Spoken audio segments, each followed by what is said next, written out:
Pansus TRAP siapkan solusi sawah lestari petani sejahtera. DPRD Bali melalui Pansus TRAP memperketat pengawasan terhadap kawasan Jatiluwih. Langkah ini diambil untuk memastikan predikat warisan budaya dunia dari UNESCO tetap terjaga dan tidak terancam oleh maraknya pembangunan beton yang menggerus lahan sawah.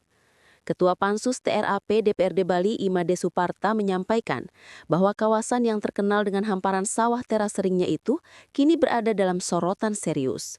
Bukan hanya karena statusnya sebagai WBD sejak 2012, tetapi juga keberhasilannya meraih gelar Desa Terbaik Dunia dari UN Tourism pada 2024.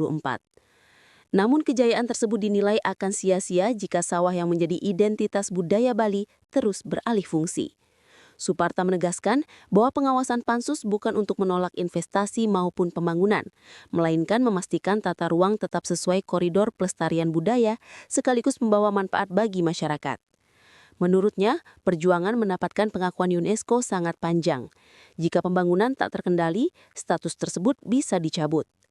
Pansus juga mencermati aksi sebagian warga yang memasang penutup seperti seng dan plastik di sejumlah titik hingga memicu pembatalan kunjungan wisata. Suparta menyayangkan hal tersebut dan meminta OPD terkait melakukan tindakan tegas, termasuk pemanggilan pemilik restoran yang melanggar aturan.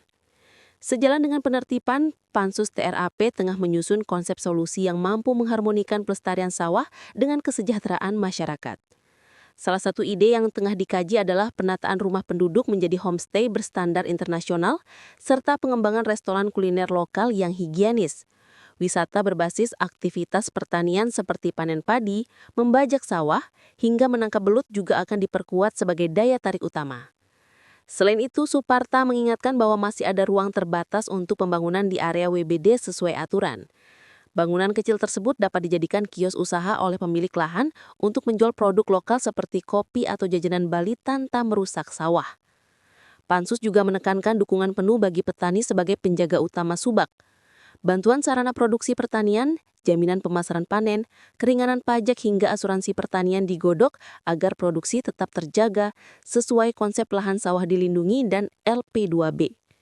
Sementara itu, Ketua DPRD Tabanan Inyoman Arnawa secara tegas meminta pemerintah daerah untuk memberikan kompensasi bagi para petani agar bisa mendapatkan manfaat ekonomis dari lahannya yang tidak boleh diutak-atik atau dialihfungsikan dan dijadikan tempat berdirinya bangunan.